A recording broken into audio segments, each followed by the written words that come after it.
Magandang araw! Ang ibabahagi ko ngayong araw ay ang pagpapatuloy ng unang aralin sa ating asignaturang pagbasa at pagsusuri ng iba't ibang teksto tungo sa pananaliksik. Katulad ng tinalakay natin noong nakaraan, mayroong 6 na uri ng teksto. Tekstong informatibo, deskriptibo, persuasive, narratibo, argumentatibo at procedural. Ang itutuloy lamang natin ngayong araw ay ang una, tekstong informatibo. Ang pagsusuri ng mga nakuhang impormasyon o datos ang dapat isagawa, gayon din ang pagbasa at pagtala ng mga impormasyon. Ang una nating bibigyan ng pansin ay ang salitang pagsusuri.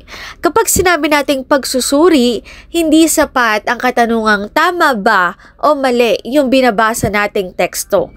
Narito ang ilang mga gabay na katanungan kapag tayo ay nagsusuri ng mga tekstong binabasa natin. Una, ano ang konteksto ng impormasyon? Kailan ito isinulat at sino ang sumulat?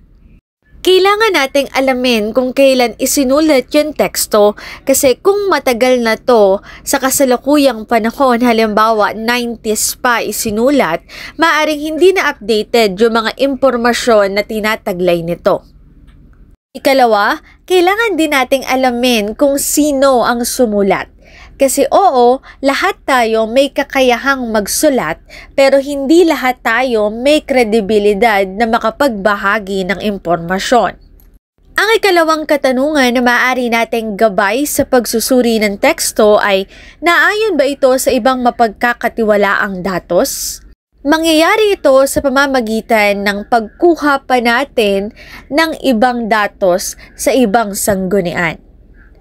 After nun, pagkukumparahin natin yung nakuha natin at yung nakuha natin sa ibang sanggunian.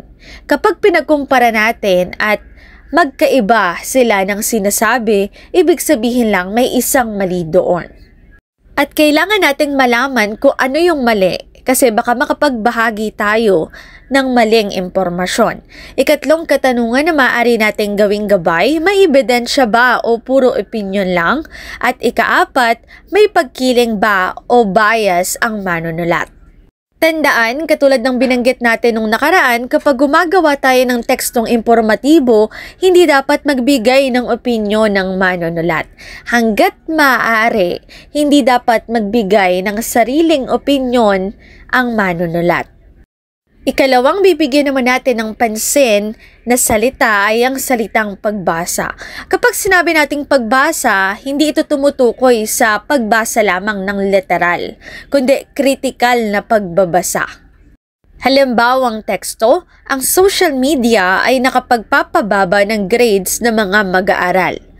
Kung hindi ka critical magbasa, maniniwala ka agad na ang social media ay nakaaapekto sa grado ng mga mag-aaral. Pero kung ikaw ay critical na mambabasa, narito ang ilang mga katanungan na sasagis sa iyong isipan. Unang katanungan, totoo ba ito? Ikalawa, anong research ang ginamit? Ikatlo, ilang mag-aaral ang sinurvey? Baka naman 5 mag-aaral lang yung tinanong. Ikaapat, baka naman depende sa oras ng paggamit. Baka naman 24 hours kasi siyang nagso-social media kaya talagang bumaba yung grade niya. E paano yung mga bata na hindi naman 24 hours? At panlima, may iba bang pag-aaral na nagsasabing kabaligtaran? Katulad ng binanggit ko kanina, kailangan nating maghanap ng same na paksa pero iba ang sanggunian. Tapos ikukumpara natin. Kung parehas ang sinasabi nila, maaaring tama. Pero kung magkabaliktad o magkaiba yung sinasabi nila, sigurado mayroong isang mali doon. Ikatlong bibigyan natin ng pansin ay ang pagtala ng mga impormasyon. Kapag nagbabasa tayo, kapag nagsusuri tayo, mahalaga na habang binabasa natin ay itinatala natin yung mahalagang impormasyon para hindi natin makalimutan or makaligtaan yung mga nababasa natin.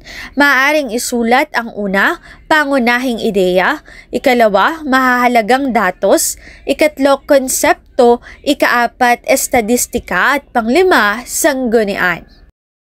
Narito ang isang halimbawa ng tekstong impormatibo.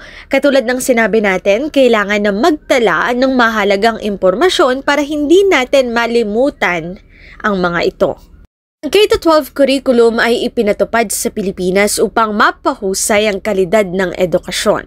Layunin nitong ihanda ang mga mag-aaral sa kolehiyo, trabaho o pagnenegosyo sa pamamagitan ng mas mahabang taon ng pag-aaral at mas espesyalisadong track.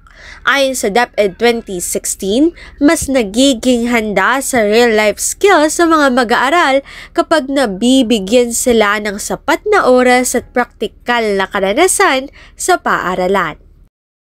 Kanina, nabanggit na pwede nating itala ang pangunahing ideya. Sa binasang teksto, ang pangunahing ideya ay maaaring ang K-12 curriculum ay ipinatupad upang mapahusay ang kalidad ng edukasyon at paghahanda ng mag-aaral. Ngayon naman, maaari nyo namang itala ang mahalagang datos o detalye sa parehas na teksto. Para naman sa mahalagang detalye o datos, una, may dagdag na taon ng pag-aaral. Kung dati, ang meron lang tayo ay first year, second year, third year at fourth year, ngayon binago ito, ginawang grade 7, grade 8, grade 9, grade 10, grade 11 at grade 12. Sumunod, nagbibigay ng espesyalisadong track tulad ng academic, TVL, Arts and Design at Sports. Pero sa school natin, ang ino-offer lang ng school ay academic at TVL. Ikatlo, naghahanda sa kolehiyo, trabaho o pagnenegosyo. Ikaapat, may real-life skills at praktikal na karanasan. Ngayon naman, subukan ninyong itala ang mahalagang konsepto. Una, K-12 curriculum, ito ay modernong programa ng edukasyon sa Pilipinas. Ikalawa, tracks, espesyalisadong programang pinipili ng senior high school students. At ikatlo, real-life skills, ito ay kakayahang kailangan sa trabaho at pang-araw-araw na buhay.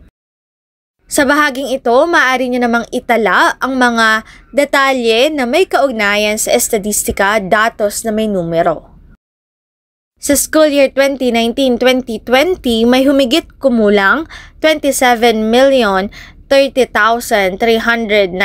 na estudyante ang naka-enroll sa formal basic education from kinder hanggang senior high school sa ilalim ng K-12. Sumunod naman, maaari nating ilagay ang sanggunian o pinagmulan para rin mabigyan natin ng credits yung mga orihinal na sumulat.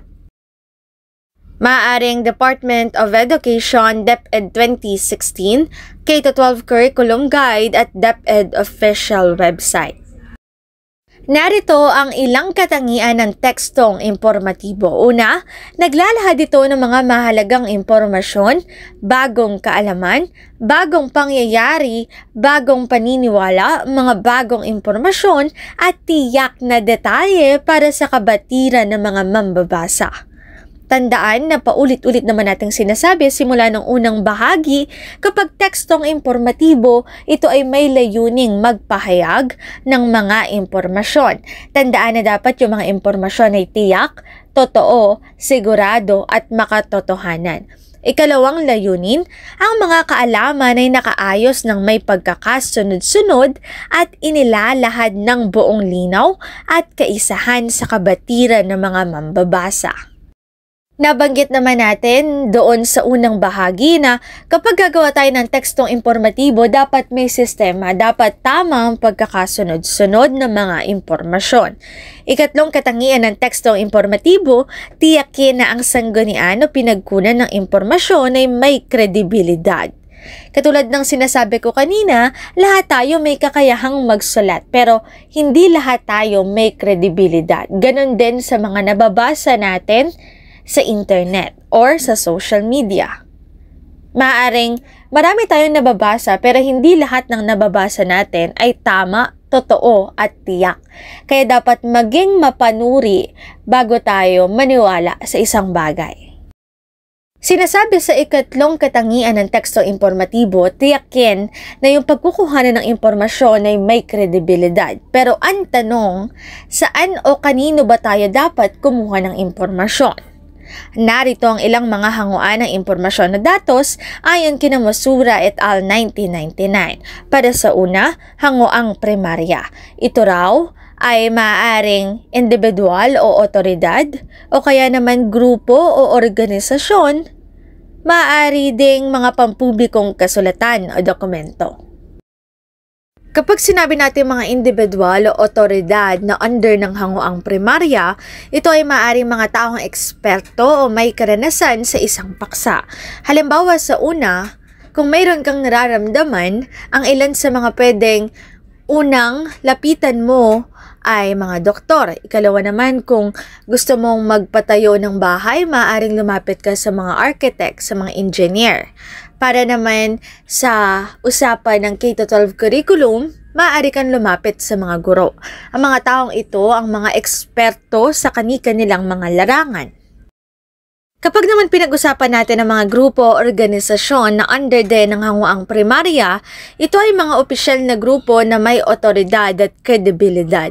Halimbawa, kung K-12 curriculum ang paksa, maaari kayong sumangguni sa DepEd or Department of Education.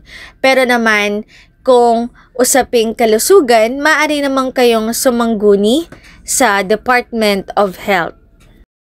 Para naman sa ikatlo, mga pampublikong kasulatan na dokumento, ito ay mga opisyal o publikong dokumento na pwedeng batayan ng impormasyon. Halimbawa dito sa larawan ay mga batas. Ang Republic Act No. 10533, ito ay isang batas tungkol sa K-12 curriculum. Balikan natin, ang una ay hanguang primarya, ang ikalawa naman ay hanguang sekundarya. Ito ay tulad na lamang ng mga aklat o kaya naman mga nalathalang artikulo. Kapag sinabi natin mga aklat, ang halimbawa nito ay diksyonaryo at encyclopedia. Kapag sinabi nating diksyonaryo, ito ay nagbibigay definisyon at paliwanag sa mga salita. Kapag naman encyclopedia, ito naman ay naglalaman ng detalyadong kaalaman sa iba't ibang paksa.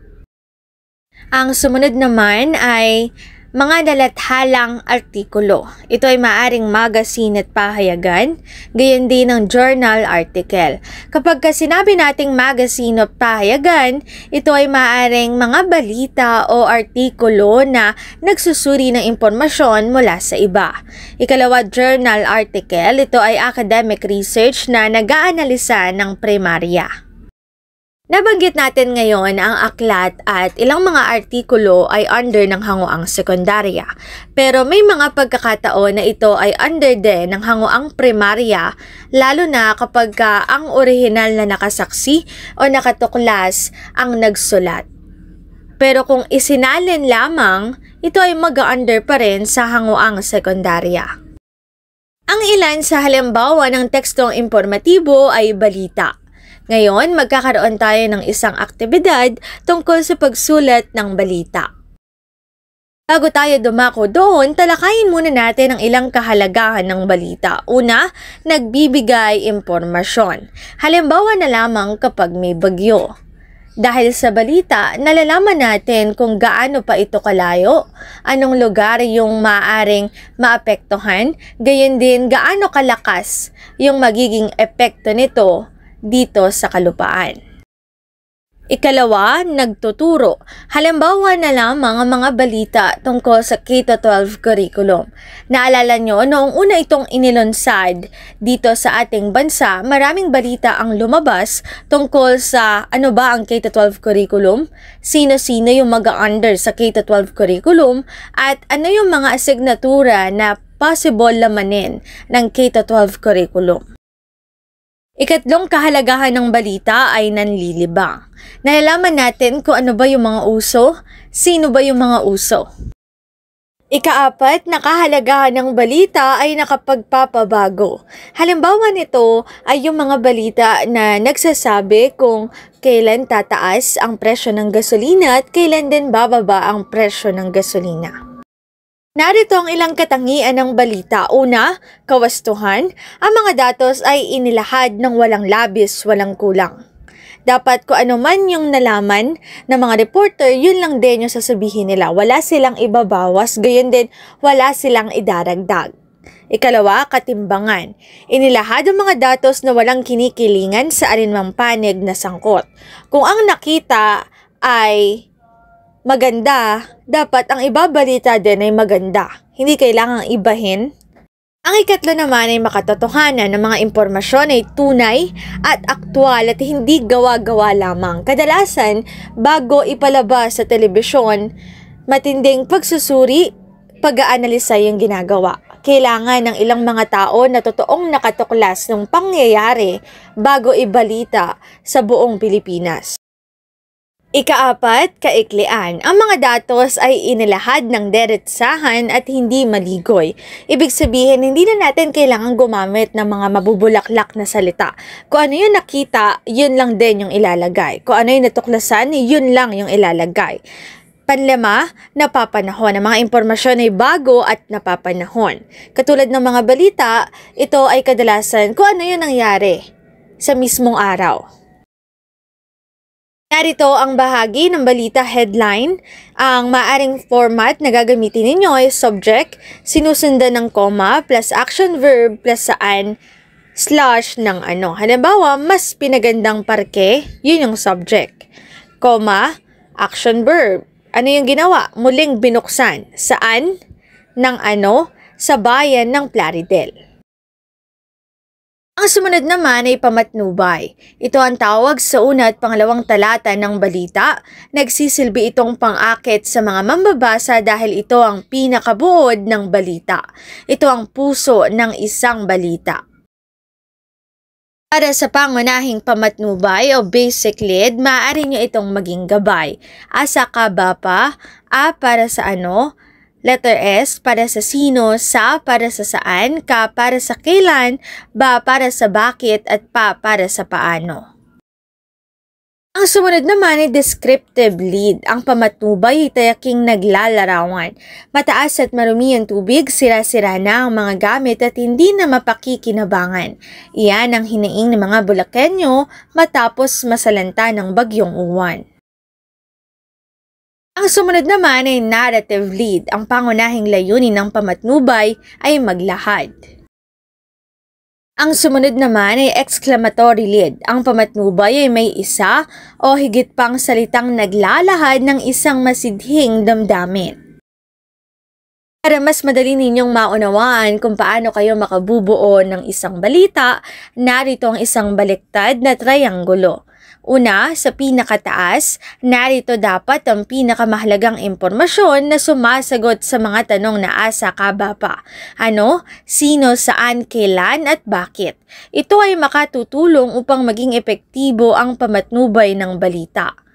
Para naman sa ikalawang bahagi, dito inilalagay ang mga karagdagang impormasyon na susuporta sa patnubay ng balita. Ito ay makakatulong upang mas maging malinaw ang mensahe.